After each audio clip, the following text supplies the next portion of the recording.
Try to cover up as much skin as possible. Okay. You ready? Yep. Good morning, good afternoon, good evening, guys. We have legs for you today. It's going to be a slightly different style. We're actually going to do a leg circuit. So you're going to be prepared to sweat a little bit more. You're going to be a little bit more out of breath. But one thing I want to remind you is this is not a rush to get done. Okay? If you need to, put 50 to 60 minutes on your timer and just take your time. Don't worry about getting in, like if I say 3 to 4 circuits, I don't want you to rush through. It's still a strength day. But I want you to, instead of doing all your sets in a row, I want you to go from one station to the next. And then you'll do that a couple times or several times, okay? But it's really, please don't rush. On cardio days, I don't care if you rush. On strength days, it's very important that you stay heavy to the form and in control and focused. So when I get these are called backpack squats, all right? I know they look intimidating. When you get these, I grab this up, I twist it around, and I put it to my back. Now, one thing is you don't want to stand straight up like this. If I go like this, look at the plate digging into my back. You don't want that, right? So I want to rest my head. I'm going to put my feet out. I am not going to go anywhere. The only way you're going to go is if you don't have your balance and you go to the side. But if you just space your legs out, be ready for it, you're not going to fall. This is totally supported. So right here, I'm leaning all my weight into the plate.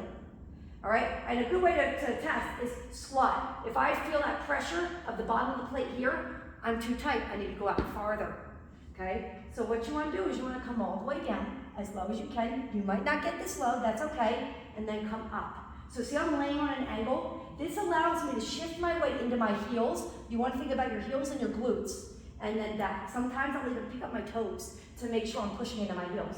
The more you push into your heels, the better it's going to work those glutes. Yes, you may still work your quads, and that is because we're all at different fitness levels. So if you have weak hamstrings, your quads are going to pick in and help, all right? So sometimes you may feel more quads, and that's okay, but think about your glutes. So you can do 20 reps and then put it down, all right? Then you're going to come over here. Next station is an iso kettlebell deadlift. I don't care what arm it's in.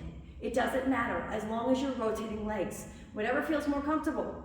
So you can start like this, okay? So you can have the equalizer here if you need for support. Sometimes people just like to seesaw down and then come up like this. You can hold that arm straight out. You can put both hands here. Now notice what I'm doing. I'm not totally locked out, right? There's a slight bend here, and I'm also not going like this and then kicking my leg up. You're a seesaw. As my head goes down, my leg must come up. Almost as if there is a post going through this leg all the way through my body, and it's got to be on the same plane. I'd rather you do no kettlebell if you can't keep that form and practice that form. And what you could do is here, is you could just go like this. There's also a, where's my PVC pipe? If you get the PVC pipe out, Danny, you can pull out in class. You can also hold the pipe here and here and practice doing it like this as well. It is so important to get that range of motion. Okay, you're going to do 15 per leg, so then the other leg would be like this, right? Straight down and up. One last pointer is you don't want your hips to open as you go down. You want to keep your hips to the floor, just like this, okay? You don't have, if you can't get to the floor, no worries, you can stay here. I have an injury in the back of this hamstring still that I'm still healing, so you can see I can't get as low on this side as I can on this side. And that's okay, I'll probably do an extra 5 reps on this leg because I can't get that depth. Right? Here, let me see. Yep, we're doing a nice long demo today for you guys. So you can also do it like this. We're gonna hold here like this and try to keep your leg, even hook your foot if you're small enough, okay? And you can seesaw, all right? Or you can hold it with one arm and then hold here and use that as a guideline, okay? So important for that form. And again, it is a circuit, but take your time. Go through a nice deep 15, make them count. Now we're going to drop the weight. So these are your 2 good heavy sets. We're going to do punching bag, push back. This is going to work your quads. I'm going to sit down and I'm going to take big steps backwards. I'm going to go all the way down and all the way back.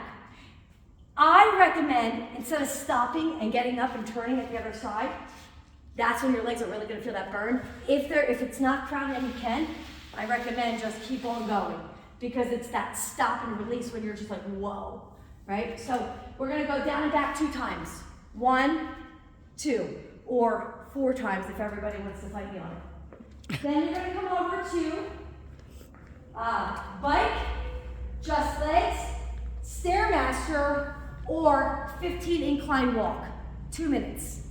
It will say on your equipment, or you can have the clock on going and go by that.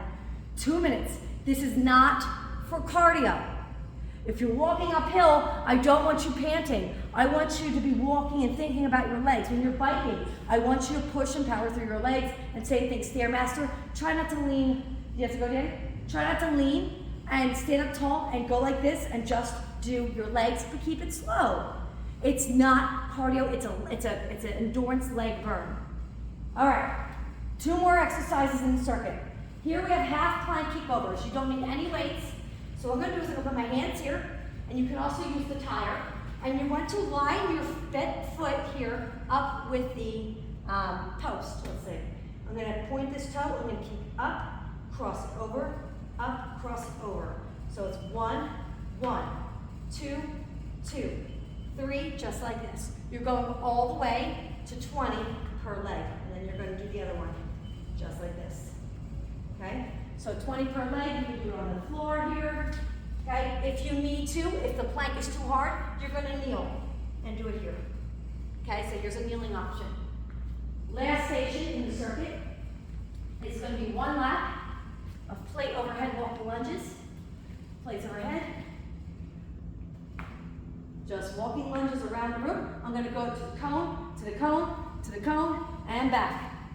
You do 1 round, and then you go again. I would say the next time you come here, walk the opposite direction. All right?